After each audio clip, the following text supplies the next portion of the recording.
প্রিয় দর্শক, মধুপুর ধনবাড়ি ট্রাভেল ব্লগসের চতুর্থ পর্বে আপনাদের স্বাগত জানাচ্ছি।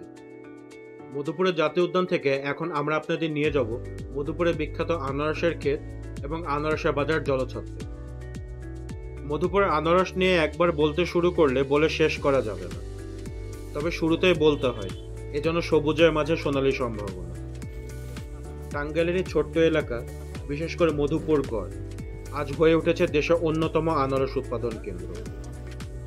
এখানকার লালচে মাটি, উঁচু নিচু টিলাভূমি আর অনুকূল জলবায়ু সব মিলে আনারস চাষের জন্য এটা একটি আদর্শ পরিবেশ।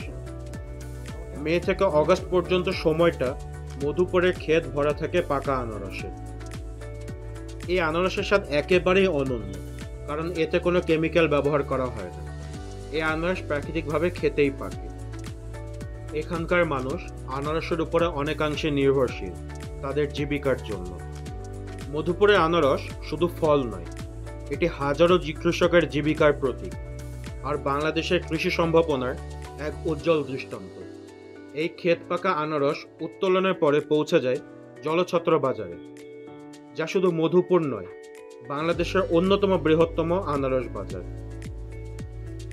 জলছত্রে প্রতিদিন ভোর থেকে ভিড় জমান শত শত পাইকার, যারা দেশ জুড়ে আনারস সরবরাহ করেন।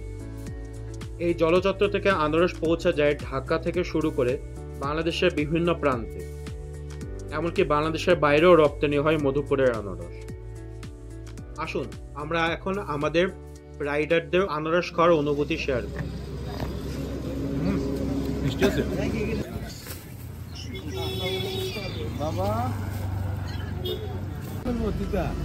আনারস কেমন?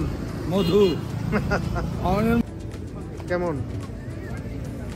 না, মজা। যদিও আমার খুব একটা পছন্দের ফল না, কিন্তু তারপরে ওইটা টাটকা খাওয়ার মজাটা অন্যরকম। আমরার মতো করে খাওয়া যাবে, ওটা বলছে আমরার মতো করে খাওয়া যাবে।